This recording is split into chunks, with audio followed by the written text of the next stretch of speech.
बौद्ध धम्म 4 आर्य सत्य के बारे में बता दिया था मैंने आप लोगों को। अब दुख निरोध की ओर ले जाने वाला मार्ग जो है वो है साम्यक दृष्टि, साम्यक संकल्प, साम्यक वाणी, साम्यक कर्मांत, साम्यक आजीविका, साम्यक व्यायाम, साम्यक स्मृति, साम्यक दृष्टि।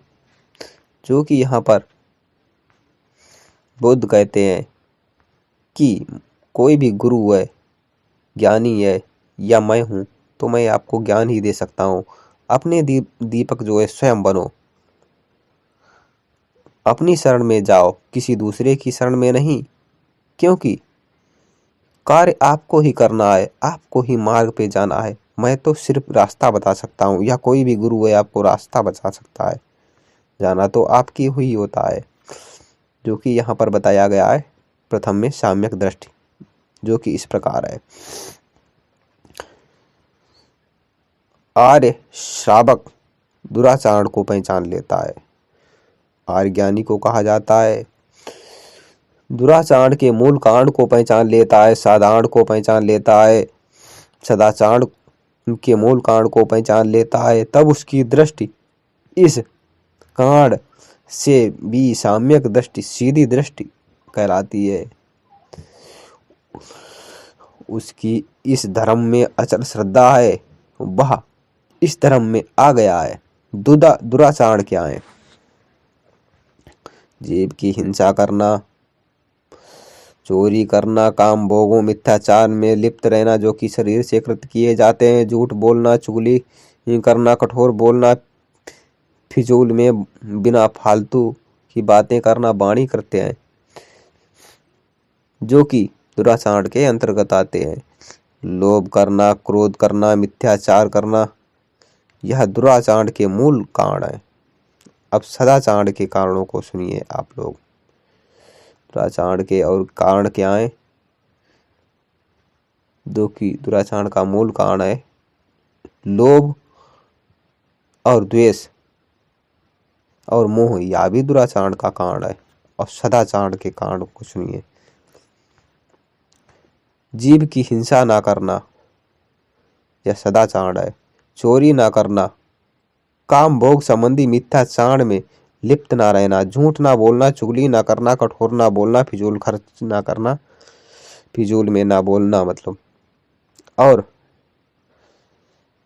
लोभ ज्यादा ना करना। जहां पर व्यक्तियों को बेफालतू में लोभ नहीं करना चाहिए, और बिना ही फालतू में द्वेष किसी से नहीं करना चाहिए, जलन नहीं करना चाहिए, और साम्यक दृष्टि रखना चाहिए। यही सदाचार है। बिच्छुओं, सदाचार का मूल कारण जो है, सदाचार का मूल कारण लोभ ना होना, सदाचार का मूल कारण द्वेष ना होना, सदाचार का मूल कारण मोह ना होना। और बिच्छुओं जो आर्य श्रावक दुख को समझता है, दुख के समुदाय को समझता है, दुख के निरोध को समझता है, दुख के निरोध की ओर ले जाने वाले मार्ग को समझता है, वह इस समझ के कारण साम्यक दृष्टि वाला हो जाता है। बिच्छुओं, यदि कोई कहे कि मैं तब तक भगवान बुद्ध के उपदेश के अनुसार नहीं चलूंगा जब तक कि भगवान मुझे यह ना बताएं कि संसार शाश्वत है या अशाश्वत है, संसार शांत है या अशांत है, जीव वही है जो शरीर है, वह जीव दूसरा है, शरीर दूसरा है, मृत्यु के बाद तथागत रहते हैं, वह मृत्यु के बाद तथागत नहीं होते रहते। तो भिक्षुओं, यह बातें तो तथागत के द्वारा वे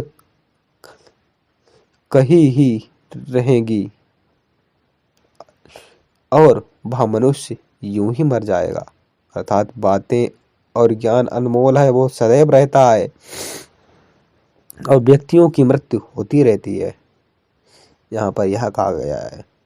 भिक्षुओं, जैसे किसी आदमी को जहर में बुझा हुआ तीर लगा हो, उसके मित्र रिश्तेदार उसे तीर निकालते हैं उसके, और निकालने वाला व्यक्ति है वह जो इस प्रकार कहे क्या कहे, मैं तब तक तीर को नहीं निकलवाऊंगा जब तक कि यह जान ना लूं कि किस आदमी ने मुझे तीर मारा है। वह क्षत्रिय है, ब्राह्मण है, वैश्य है, शूद्र है। और यह कहे कि तब तक मैं तीर नहीं निकलवाऊंगा कि जब तक यह न जान लो कि जिस आदमी ने मुझे तीर मारा है उस आदमी का नाम और गोत्र क्या है। वह कहे कि मैं तब तक तीर नहीं निकलवाऊंगा जब तक यह न जान लूं कि जिस आदमी ने मुझे यह तीर मारा है लंबा है, छोटा है, बौना है, मंझला है, कैसा है। ठीक, यहाँ पर यह कहते हैं बुद्ध, इस प्रकार उस आदमी को इन बातों का पता लगेगा ही नहीं और वह यूं ही मर जाएगा। अर्थात बिच्छू वो कहते हैं बुद्ध, ज्ञान को समझो और उसे ग्रहण करो। यह ना देखो मैं किससे और कैसे ग्रहण कर रहा हूं।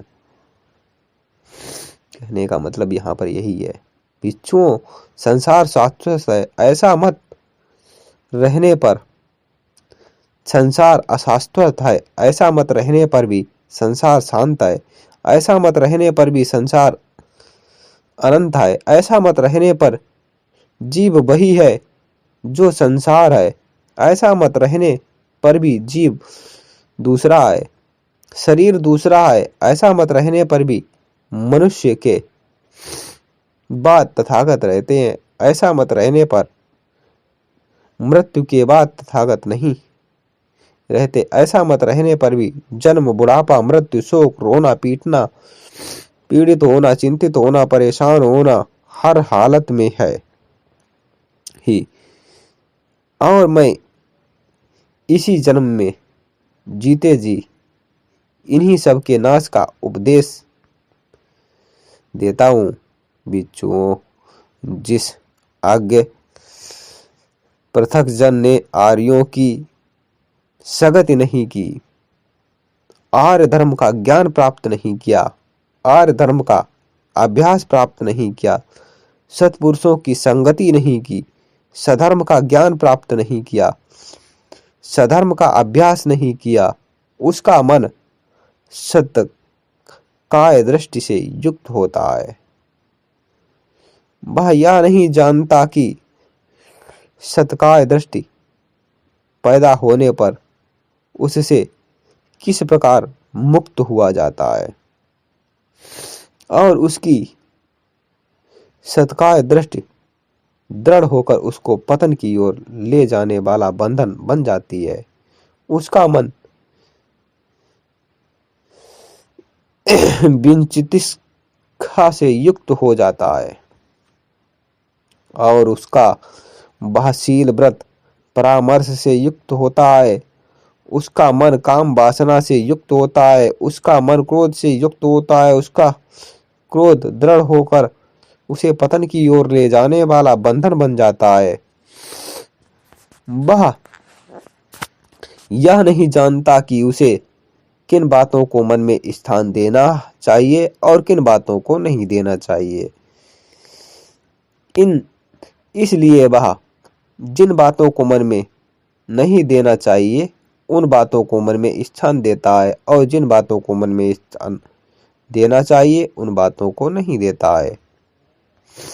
वह मानवनाशिव ढंग से विचार करता है, मैं भूत काल में था कि नहीं था, मैं भूतकाल में क्या था, मैं भूतकाल में कैसा था, मैं भूतकाल में क्या होकर फिर क्या हुआ, मैं भविष्य काल में होऊंगा कि नहीं होऊंगा, मैं भविष्य काल में क्या होऊंगा, मैं भविष्य काल में कैसे होऊं, कैसा होऊंगा, भविष्य काल में क्या होकर क्या होऊंगा, अथवा वह वर्तमान काल के संबंध में संदेहशील होता है, मैं हूं कि नहीं हूं, मैं क्या हूं, मैं कैसे हूं, यह सत्य कहां से आया, यह कहां जाएगा। उसके इस नामुनासिब ढंग के विचार करने से उसके मन में इन इच्छा दृष्टियों मतों में से एक दृष्टि घर कर लेती है। या तो वह इस बात को सच समझता है कि मेरा आत्मा है, या वह इस बात को सच समझता है कि मेरा आत्मा नहीं है। या तो वह इस बात को सच समझता है कि मैं आत्मा से आत्मा को पहचानता हूँ, या वह इस बात को सच समझता है कि मैं अनात्मा से आत्मा को पहचानता हूँ। अथवा उसकी ऐसी दृष्टि होती है जो आत्मा कहलाता है, यह कि यह ही अच्छे बुरे कर्मों के फल को भोगने वाला है। यह आत्मा नित्य है, ध्रुव है, शाश्वत है, अपरिवर्तनशील है, जैसा है वैसा ही सदैव रहेगा। बिच्छुओं, यह सब केवल मूर्खता ही मूर्खता है। बिच्छुओं, इसे कहते हैं मतों में जा पड़ना, मतों की गहनता और मतों का कंतार, मतों का दिखावा, मतों का फंदा, मतों का बंधन। इन मतों के बंधन में बंधा हुआ आदमी जिसने सधर्म को नहीं सुना, वह जन्म, बुढ़ापे तथा मृत्यु के से मुक्त नहीं होता, और मुक्त नहीं होता शोक से, रोने पीटने से, पीड़ित होने से, चिंतित होने से, परेशान होने से। मैं कहता हूँ कि दुख से युक्त और मुक्त नहीं होता।